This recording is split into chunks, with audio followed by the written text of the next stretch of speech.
यह कहानी है क्रिकेट के दो सर्वश्रेष्ठ हस्तियों की, जिनके बल्ले और बॉल से जादूगरी ने क्रिकेट की दुनिया को रंगों से भर दिया। एक ने शेर की तरह मैदान में आकर विरोधी गेंदबाजों का शिकार किया। वे गेंदबाजों के जहन में डर का एक अजीब तूफान खड़ा कर देते थे। मैदान में उनकी मौजूदगी एक तूफान का संकेत देता था, जो गेंदबाजों के लिए एक डरावना ख्वाब होता था। उनकी बल्लेबाजी से गेंदबाजों की रूह कांप जाती थी, जबकि दूसरा अपनी चतुराई से गेंद को ऐसे फेंकते थे जैसे वह स्वयं उसे बचा ना सके।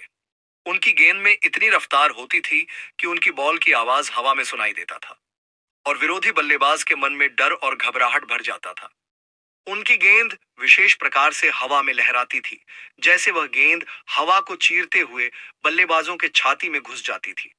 लेकिन एक अजीब मोड़ पर, जब ये दोनों मंझे हुए कलाकार एक दूसरे के सामने खड़े थे, तो दोनों के जंग से क्रिकेट के इस मैदान में गर्मी अपने पूरे शबाब पर थी।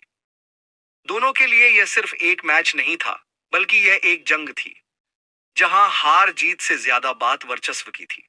खैर, साल 2006 में सितारों से लैस भारतीय टीम द्विपक्षीय सीरीज खेलने के लिए पाकिस्तान की धरती पर दस्तक देती है। एलओसी कारगिल युद्ध के लंबे समय के बाद यह सीरीज भारत और पाकिस्तान के रिश्तों में एक नए अध्याय की शुरुआत थी।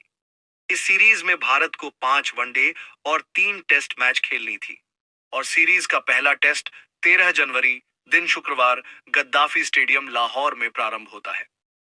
मेजबान टीम ने टॉस जीतकर पहले बल्लेबाजी करने का फैसला लिया, मगर उनकी शुरुआत बेहद निराशाजनक रही, क्योंकि टीम इंडिया को पहली सफलता सलमान बट के रूप में मिला।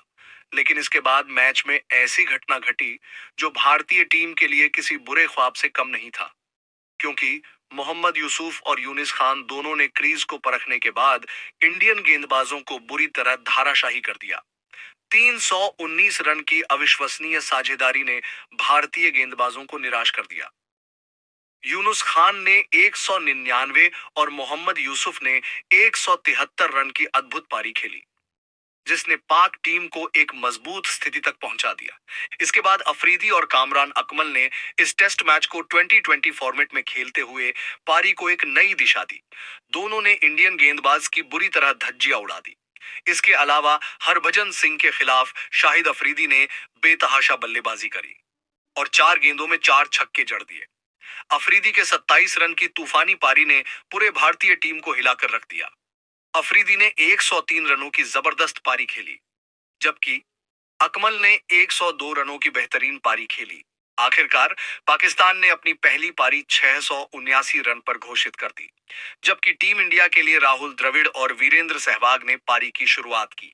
एक छोर से राहुल द्रविड़ शांत और स्थिर अंदाज में अपनी पारी को आगे बढ़ाते रहे, तो वहीं सहवाग को देखकर मेजबान टीम के गेंदबाजों की हालत खराब हो गई। उनके तेवर को देखकर सभी को आभास हो गया कि अब कुछ धमाल होने वाला है। सहवाग के अद्भुत पराक्रम ने विरोधी गेंदबाजों को तहस नहस करना शुरू कर दिया। उनके प्रहार से ऐसा लग रहा था जैसे वो पूरे मैदान को बाउंड्री में तब्दील कर देंगे। देखते ही देखते सहवाग ने 48 गेंदों में अपना अर्धशतक बनाकर मेजबान टीम को एहसास करा दिया कि चाहे टेस्ट हो या वनडे, उनका एटीट्यूड हमेशा धमाकेदार रहता है। खैर, सहवाग का अब उस गेंदबाज से सामना होता है जिसके दम पर पाकिस्तान टीम इस टेस्ट मैच को जीतने का दम भर रही थी। नाम था शोएब अख्तर। मैच के अहम क्षण में शोएब अख्तर ने अपनी खौफनाक रफ्तार से एक तेज गेंद डाला, जो सीधे सहवाग के पैड से जा टकराई। इसके बाद मैदान में एक जोरदार अपील की आवाज गूंज उठी। शोएब अख्तर खुशी से बाहें फैलाकर मैदान पर दौड़ पड़े, जैसे उन्होंने सहवाग का विकेट लपक लिया हो। तभी कुदरत ने अपना खेल दिखाया और अंपायर ने उस गेंद को नो बॉल घोषित कर दी। लेकिन शोएब अख्तर की मैदान पर की गई ओछी हरकत को सहवाग ने महसूस भी किया और नोटिस भी किया। उनके इस बेहुदगी भरी हरकत के लिए उसे सजा मिलनी जरूरी थी। खैर, शोएब अख्तर का ओवर खत्म हो चुका था, लेकिन सहवाग के जहन में शोएब द्वारा की गई अपमान और प्रतिशोध की अग्नि में जल रहे सहवाग ने अपना धैर्य बनाए रखा और शोएब की ओवर का इंतजार करने लगे।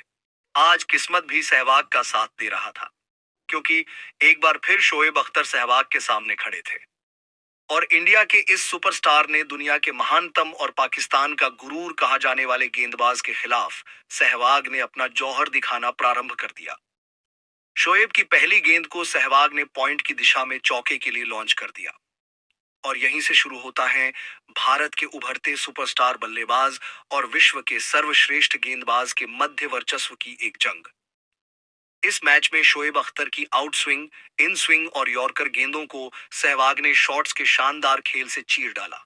सहवाग के प्रचंड पराक्रम से शोएब अख्तर के चेहरे का रंग उतर चुका था। उनकी आंखों में बेचैनी साफ दिखने लगी थी। उनका आत्मविश्वास भी धुंधला हो चुका था। दुनिया के महान गेंदबाज शोएब अख्तर के गेंदबाजी का महारत सहवाग के पराक्रम के सामने बोनी लग रही थी। शोएब अख्तर की पिटाई के बाद सहवाग का आत्मविश्वास सातवें आसमान पर था। उन्होंने बारी बारी से पाकिस्तानी गेंदबाजों को बर्बाद करते हुए एक के बाद एक जोरदार प्रहार से उनकी क्लास लगाई।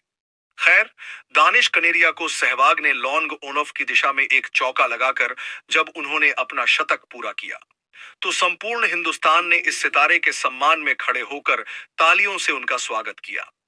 आखिरकार नावेद उल हसन ने विकेटकीपर कामरान अकमल के हाथों कैच आउट करा सहवाग की पारी का अंत कर दिया। इस मैच में सहवाग ने 247 गेंद खेलकर 254 रन बनाते हुए टीम इंडिया को पराजय होने से बचा लिया, जबकि दुनिया के सबसे महान गेंदबाज शोएब अख्तर का चेहरा निराशा, हताशा, बेबस और शर्म से झुक चुका था। पाकिस्तान का घमंड, पाकिस्तान का गुरूर जिंदगी में पहली बार किसी बल्लेबाज के आगे हार मान गया था। सहवाग के दूसरे साथी राहुल द्रविड़ ने भी 128 रनों की अहम पारी खेली, जबकि राहुल द्रविड़ और वीरेंद्र सहवाग ने 410 रनों का अविश्वसनीय साझेदारी का रिकॉर्ड स्थापित किया, जो उस वक्त की सबसे बड़ी ओपनिंग पार्टनरशिप मानी जा रही थी। क्रिकेट के इतिहास में यह पार्टनरशिप टीम इंडिया के लिए एक अमिट छाप छोड़ जाती है। हालांकि मैच का परिणाम दोनों टीमों के सहमति से ड्रॉ घोषित कर दिया जाता है। सहवाग के क्रूर पराक्रम का वो मंजर शोएब अख्तर अपने जहन से कभी भी बाहर नहीं निकाल पाएगा और वो पल शोएब के लिए एक डरावना ख्वाब बनकर रह गया। लेकिन आउट होने से पहले सहवाग ने अपने पराक्रम से शोएब के घमंड को चूर चूर कर दिया था, जैसे उन्हें एक भूखे शेर ने उसी के सरजमी पर बकरी बना दिया गया हो।